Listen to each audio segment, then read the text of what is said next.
दोस्तों, तो कैसे हो? अब आज हम लोग करेंगे एक्सरसाइज 8.2 के क्वेश्चन नंबर 1 to 10। और पिछली वीडियो में एक्सरसाइज 8.1 के सारे क्वेश्चन खत्म कर दिए थे। आज चल रहा है सीरीज आपका ट्रिग्नोमेट्री द एंड, और ये हूं मैं आपका दोस्त, आपके साथ जुड़ चुका हूं। आप चाय और कॉफी लेकर बैठे, पेन और रफ कॉपी भी साथ के साथ।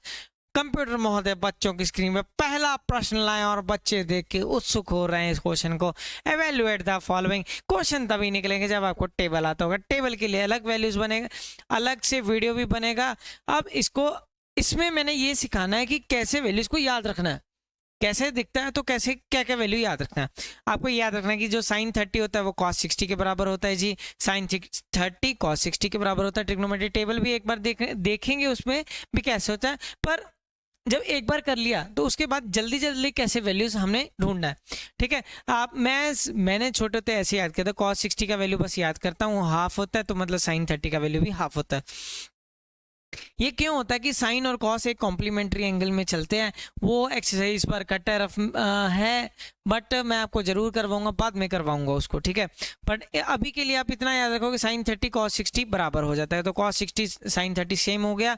उसके बाद है साइन 60। साइन 60 वही हो जाता है जो कॉस 30 होता है। कॉस 30 का वैल्यू भी √3/2 होता है, और इसका वैल्यू भी √3/2 हो जाता है। क्लियर है सभी को?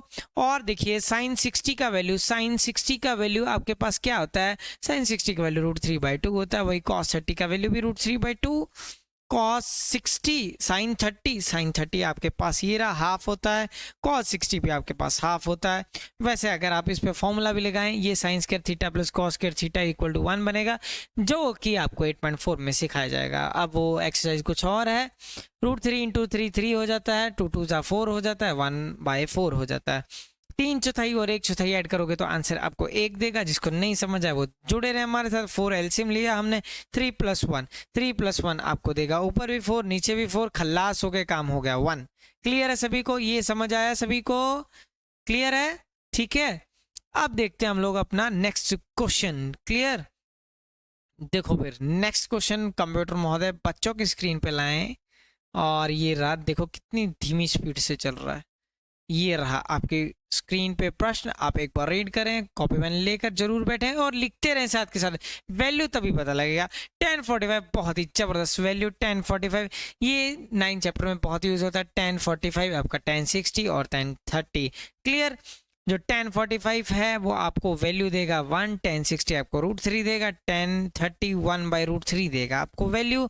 क्लियर? अभी तक ये वैल्यू सारी डिस्कस कर ली। 2 10 का 45 का वैल्यू 1 का स्क्वायर। cos 30 हमेशा आपको क्या देगा? cos 30 और sin 60 सेम वैल्यू देगा, वही √3/2 का स्क्वायर। √3/2 का स्क्वायर। क्लियर? तो ये है आपका, इसके √3 के साथ √3 कैंसिल, ये पूरा ही कैंसिल हो जाएगा आपका। ये पूरा फिगर आपका प्लस में चल रहा है, ये पूरा फिगर माइनस में चल रहा है, तो ये कैंसिल हो जाएंगे। 2 1 2, 1 का स्क्वायर 1 2, और ये आपका आंसर बाहर। अब चलते हैं हम लोग हमारे नेक्स्ट क्वेश्चन की तरफ। ठीक है, तो ये रहा आपका नेक्स्ट क्वेश्चन कुछ इस तरह से। ये देखिए, आप देखिए 2 क्वेश्चन एक साथ हैं, हम उसमें से एक अभी कर लेते हैं। यहाँ पे एक पार्टीशन कर दिया। cos 45 आपको याद रखना, cos 45 ये सीधी लाइन में है, sin 45 भी सीधी लाइन में है, और ये दोनों आपको 1√2 देगा वैल्यू। अभी तो मैं इसकी वैल्यू समझा रहा हूँ, 9 चैप्टर में आते आते इसको ज्योमेट्री वाइज भी समझा दूंगा। तो आप ये याद रखो, cos 45 आपका 1√2 होता है। बची बात सीकेंट 30 की। सीकेंट 30 याद कैसे रखोगे? सीकेंट 30 रेसिप्रोकल cos 30 का। cos 30 का मतलब जो cos 30 का वैल्यू आएगा, मैं उसको घुमा के ऑपोजिट वैल्यू लिख दूंगा।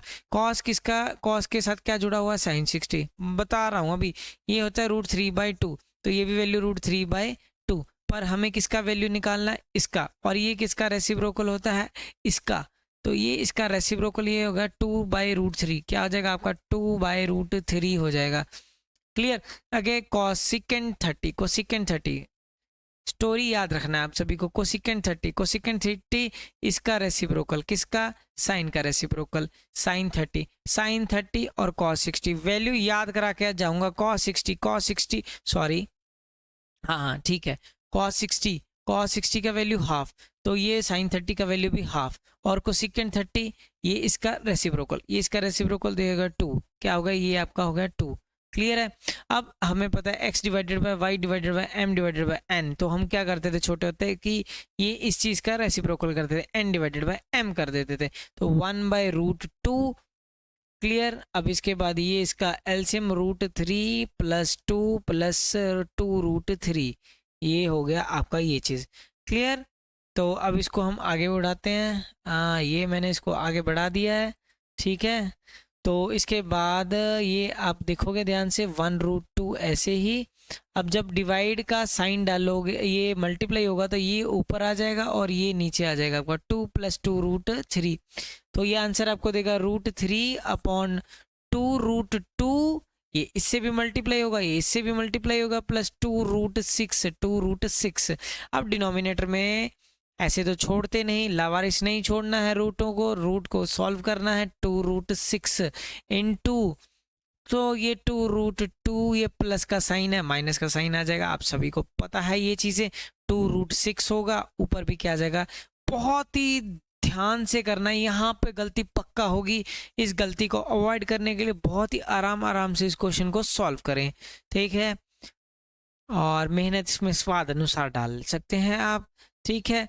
तो आपके पास √3 एज इट इज, √3 इंटू, अब देखो ध्यान से देखना, मैं यहाँ पे ये पेन उठाता हूँ, ये पहले इससे मल्टीप्लाई होगा तो 2, अब रूट को रूट वाले से मल्टीप्लाई, 3 इंटू 2, ये 6 हो जाएगा। ये वैल्यू ना आपको बहुत ध्यान से देखना, 2√6 इंटू 3, 6 और 3 18 हो जाएगा ये आपका, ठीक है। अपॉन ये क्या आ जाएगा, 2√2 इंटू 2√2, 2√2 इंटू 2√2। क्लियर। ये तो समझ आ गया ना। √3 6 इंटू 3, ये हो गया आपका 18, और नीचे आपके पास क्या दे देगा, 2√2 का स्क्वायर a का स्क्वायर माइनस b का स्क्वायर, ठीक है। और ये आपको देगा 2√6 माइनस 2√18 अपॉन, ये आपके पास यहाँ पे क्या आ जाएगा, 2 का स्क्वायर 4, 4 इंटू 2 8 आ जाएगा आपके पास, क्यों 2 का स्क्वायर हो गया, 2√2 है, 2 का स्क्वायर 4, रूट के साथ ये कैंसिल है, 4 इंटू 2 आपको 8 दे देगा। उसके बाद देखते हैं हमारे साथ 2 का स्क्वायर 4, 4 इंटू 6 24 आया सभी को समझ आया होगा आई थिंक। 2√6, ठीक है, माइनस उसके बाद 2√18 है, 18 खुद आप तोड़ के लिख सकते हो, 18 9 इंटू 2, 9 इंटू 2 का मतलब ये बाहर आ जाएगा, ये इसमें से 3 बाहर निकल जाएगा, ठीक है। 18 का ही अगर देखो 3 बाहर आ जाएगा, एक 2 है इसका बाहर, अंदर क्या रह जाएगा, रूट का 2 रह जाएगा, रूट का 2 रह जाएगा। क्लियर है। अपॉन 8 माइनस 24, ये माइनस का 16 दे देगा आपको। और एक चीज़ हमेशा याद रखनी, जब माइनस का साइन नीचे से ऊपर जाता है तो वो साइनों को चेंज करके जाता है, क्योंकि आगे माइनस आएगा, तो ये आ जाएगा माइनस का 2√6, ध्यान से देखना आप सभी को, ये प्लस का 6√2 हो जाएगा, अपॉन 16 हो जाएगा। अब आप क्या करोगे, 2 कॉमन ले लेंगे बच्चे, अंदर क्या रह जाएगा, रूट का 6, इसका कुछ नहीं हो सकता, ठीक है, माइनस के साइन के साथ, और ये 3√2 डिवाइडेड बाय 16, 16 का क्या हो जाएगा आपके पास 8, और ये हो गया आपका आंसर, ठीक है। तो आंसर आपका क्या हो गया, मैंने बोला था बहुत ध्यान से करने की जरूरत है, यहाँ पे सावधानी हटी दुर्घटना घटी वाला काम है। तो ये हो जाएगा आपके पास 3√2 माइनस √6 अपॉन 8, तो ये हो गया आपका आंसर। क्लियर। अब देखते हैं हम अपना नेक्स्ट क्वेश्चन। नेक्स्ट क्वेश्चन तो ऊपर ही रह गया हमारा, ये रहा क्वेश्चन। ऐसा करते हैं, इसको यहाँ से फिर से कॉपी कर लेते हैं और यहाँ पे थोड़ा सा आगे पेस्ट, ठीक है। तो यहाँ पे पेस्ट करते हैं हम लोग क्वेश्चन को, ये यहाँ पे मैंने पेस्ट कर दिया।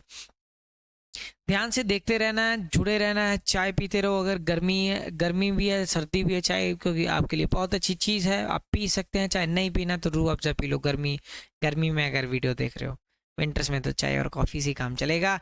देखो साइन 30 आपको याद रखना, जो cos 60 होता है, साइन 30 और cos 60 जुड़वा भाई, क्योंकि कॉम्प्लीमेंट्री एंगल बार बार बताता जाऊंगा जब तक तुम्हें याद ना हो जाए। ये हो जाएगा हाफ, ये हो गया आपका हाफ। tan 45 देगा आपको वैल्यू 1, बहुत ही अच्छी सी वैल्यू। कोसिकेंट 60, फिर से एक बार आपके पास कोसिकेंट 60 साइन का रेसिप्रोकल, साइन 60 निकालना पड़ेगा, साइन 60 जो cos 30 √3/2, ये भी √3/2, और यहाँ पे आके ये वैल्यू हो जाएगा रेसिप्रोकल, तो 2/√3 वैल्यू देगा आपके पास 2/√3। नीचे आ जाएं, सीकेंड 30 फिर से मेरे साथ जुड़ें, सीकेंड 30 निकालना है, सीकेंड 30 रेसिप्रोकल कॉस 30 का, कॉस 30 निकालने के लिए पहले साइन 30, साइन 60 क्या होता है √3/2, अभी बताया था, ये √3/2 तो ये भी √3/2, क्लियर, समझ गए। तो ये क्या आ जाएगा आपका क्या आ जाएगा 2/√3, तो ये क्या आ गया 2/√3 और ये प्लस साइन के साथ।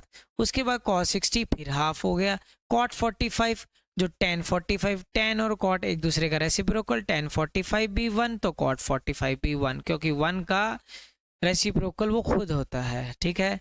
अब इसके बाद इसका ले लो आप एलसीएम, बस अब एक बार वैल्यूज पुट कर दिया, अब तो इसको कर देंगे खत्म, ठीक है। तो आपका एलसीएम हो गया 2√3 यहाँ पे एलसीएम हुआ आपका, यहाँ पे आएगा आपके पास 2 से डिवाइड करोगे ये खत्म होगा तो √3 आएगा, यहाँ पे 2√3 आएगा आपके पास, यहाँ पे √3 कैंसिल होगा तो 4 आएगा। नीचे चलते हैं हम, 2√3 फिर एलसीएम आएगा आपके पास, क्लियर। तो आगे क्या आएगा आपका √3 से √3 कट जाएगा तो 2 2 जा 4 हो जाएगा। ये क्वेश्चन दिखने में बहुत ईजी है, कैलकुलेशन वाइज बड़े हैं थोड़े से, ठीक है ना। √3 कैंसिल हो, 2 2 जा 4 हो गया। अब इसको इससे डिवाइड करोगे, जब डिवाइड करोगे इसके साथ तो ये कट जाएगा, ठीक है। तो √3 बचेगा, √3 × 1 √3 आ जाएगा। माइनस का क्या आ जाएगा आपके पास, माइनस का आपके पास फिर आ जाएगा, नहीं माइनस का क्यों आएगा, ये तो प्लस का आएगा, प्लस का कितना आएगा 2√3। थोड़ी सी भी सावधानी हटी दुर्घटना तभी घट जानी है बच्चे आपके साथ, ठीक है। तो ये आपका एक बार कैंसिल हो गया, ध्यान से देखना है, जुड़े रहे मेरे साथ बस, ठीक है।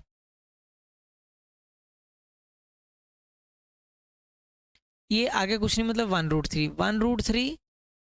1√3 प्लस 2√3 कितना हो गया 3√3, क्या हो गया 3√3 माइनस का 4, तो ये 1√3 प्लस 2√3 ये हो गया 3√3 माइनस का ये क्या आ गया, ये आया प्लस का 4, ठीक है, क्लियर है। अब आप क्या करोगे, इसको रैशनलाइज करोगे, जब रैशनलाइज करोगे 3√3 माइनस का 4, 3√3 माइनस का 4, अब a माइनस बी का होल स्क्वायर ऊपर लगेगा, ऊपर क्या लगेगा a माइनस बी का होल स्क्वायर, नीचे क्या हो जाएगा a plus B a minus B, 3√3 का स्क्वायर माइनस 4 का स्क्वायर, माइनस 4 का स्क्वायर, क्लियर। अब a माइनस बी का होल स्क्वायर क्या आ जाएगा, ए कहाँ गया, हाँ a माइनस बी का a का स्क्वायर प्लस b का स्क्वायर माइनस का 2a एरा b एरा 3√3 का स्क्वायर, 3 का स्क्वायर 9, 9 × 3 माइनस 4 4 द 16, 3 का स्क्वायर 9 √3 का 3 प्लस 4 का 16 माइनस 2 3 जा 6, 6 × 4 6 चौके 24, 24√3, ठीक है। 9 3 27, 27 में से 16 माइनस करोगे, 27 में से 16 माइनस करोगे तो तुम्हें तो आंसर 11 देगा।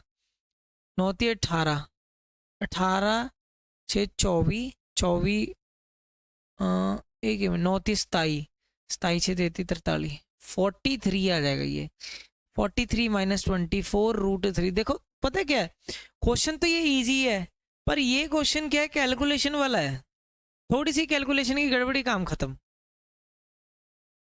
ठीक है। अब चलते हैं हम लोग आगे, ये देखिए अगला क्वेश्चन आपकी स्क्रीन पे कुछ ये रहा, क्वेश्चन है थोड़े से अटपटे से, वैल्यू वाइज एक बार वैल्यू पुट की, उसके बाद थोड़ा सा ये मैनमोनिक टेक्निक आपके साथ सिखाई रहूंगा आपको। 5 cos 60, अब तो याद हो गया ना, cos 60 जो sin 30, sin 30 √3/2, तो cos 60 भी आपके पास नहीं याद हुआ तो पुरानी एनसीईआरटी बुक में पेज 185 है, वो खोल के साथ में बैठना, पेज 185 खोल के जरूर बैठना, ठीक है। 5 cos 60, 5 cos 60, cos 60 है आपका √3/, सॉरी cos 60 क्या होता है, यहाँ पे गलत बोल दिया मैंने, cos 60 हाफ, हमारा मेरे को यही तो वैल्यू याद रहती है, cos 60 हाफ, sin 30 भी हाफ, ठीक है। तो ये हो गया आपका cos 60 हो गया हाफ का स्क्वायर, ये तो वैल्यू याद होना चाहिए, बहुत अच्छी वैल्यू है। 4 सीकेंड 30, सीकेंड किसका रेसिप्रोकल होता है? cos का। सीकेंड रेसिप्रोकल होता है cos का, और cos क्या निकालना है आपको? 30। cos 30 का मतलब आप sin 60 निकालो। sin 60 का वैल्यू √3/2, √3/2 यहाँ पे पुट करोगे तो सीकेंड क्या आ जाएगा? 2/√3, क्या आ जाएगा? 2/√3 का स्क्वायर, 2/√3 का स्क्वायर, और tan 45 रिलैक्स कर देती है वैल्यू, 1 नहीं होती है क्योंकि ये sin 30 और cos 60, sin 30 और cos 60 याद हुआ ना? sin 30 और cos 60 सेम वैल्यू के साथ आते हैं। sin 30 भी हाफ, cos 60 भी आपके पास, थोड़ा सा अब इसको ऊपर लेके चलते हैं, ठीक है, क्योंकि मेरा थोड़ा शायद आ रहा होगा बीच में। sin 30 और cos 60 फिर सेम, sin 30 या cos 60 का वैल्यू सेम। अब cos 30 निकालना, cos 30 यानी कि sin 60, cos 30 यानी कि sin 60, cos 30 यानी कि तुम्हें क्या निकालना है? sin 60। दोनों की वैल्यू सेम रहती है, और ये वैल्यू क्या रहती है? √3/2, √3/2 का स्क्वायर। क्लियर है? समझ गए मेरी बात? कोई डाउट?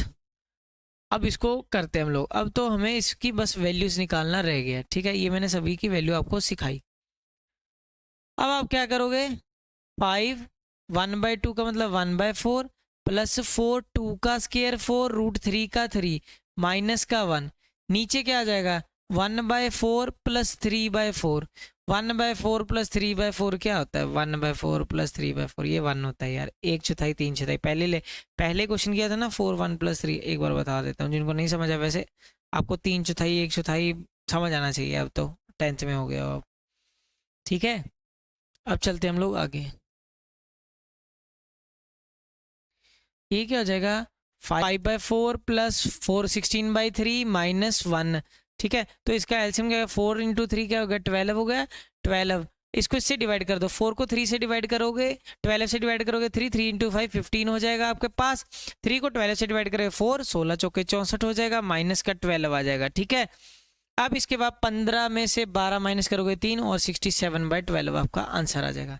67/12 आपका क्या आ गया? आंसर, ठीक है। अब चलते हैं हम लोग आगे, ठीक है। आगे हम लोगों ने यहाँ पे आ जाओ, ये रहा क्वेश्चन, ये का, ठीक है। अब ये क्वेश्चन आने की सल चांस है, ठीक है। क्या है आपके पास? tan a + b = √3। ये क्या हो गया? ये क्या हो गया? हाँ ये रहा, इसका ध्यान पता नहीं कहाँ चलेगा। tan a + b √3 ये दिया हुआ है। ये तो बड़ा हो गया, पेन का साइज बहुत है ना, दूसरी लेते हैं। अब a + b, अब देखो √3 किस एंगल पे tan क्या आता है? आप याद रखोगे tan 60 होता है, tan 30, ये तो याद रखो। बाकी क्योंकि ये वैल्यू आपको दूसरे चैप्टर में tan 45 का वैल्यू 1, ये 1/√3, ये क्या होता है? √3। तो tan a + b, और ये किस पे वैल्यू होता है आपका? 60 पे। किस पे होता है? ऐसे लिखोगे, लिखने का तरीका tan 60। अब ऐसे ऑन कंपेयरिंग ऐसे साइन डाल दोगे, a + b किसके इक्वल आ गया आपका? 60 के इक्वल। ये आपकी पहली इक्वेशन हो गई। दूसरा tan a - b, tan a - b किसके इक्वल है आपके पास? 1√3। क्या है? 1√3। तो tan a - b 1/√3 क्या हो जाएगा? tan of the angle 30 degree. कितने डिग्री? आपके पास 30 डिग्री आ गया। क्लियर है? थोड़ा सा ऊपर लेके चलते हैं। तो फिर ऑन कंपेयरिंग फिर किया a - b = 30। बहुत इजी क्वेश्चन है, ठीक है। अगर ये वो होता है MCQ तो इसको MCQ वाइज करते, इतना सॉल्व ही नहीं करना था। a + b 2 का सम 60 जोड़ के हो जाए, और दोनों का जो डिफरेंस है वो 30 का हो जाए, ठीक है। तो ये कैंसिल हो गया, तो 2a = 90। a का वैल्यू क्या आ गया? फिर कैंसिल हो गया, a का वैल्यू 45, a का वैल्यू 45, और p का वैल्यू, a + b का वैल्यू तो पूरे का कितना है? 60 है। a का वैल्यू कितना है तुम्हारे पास? 45, b 60, तो p का वैल्यू 60 - 45 दैट इज 15, ठीक है। तो ये हो गया, ये क्वेश्चन भी खत्म, ठीक है। और आज का वीडियो करते हैं यहाँ पे द एंड, क्योंकि सारे क्वेश्चन हो गए खत्म। मेन इंपॉर्टेंट क्वेश्चन सारे खत्म हो गए। मिलते हैं आपके साथ नई वीडियो में नेक्स्ट लेक्चर में। तब तक के लिए गुड नाइट, शब रात्रि, शब खैर, जय हिंद।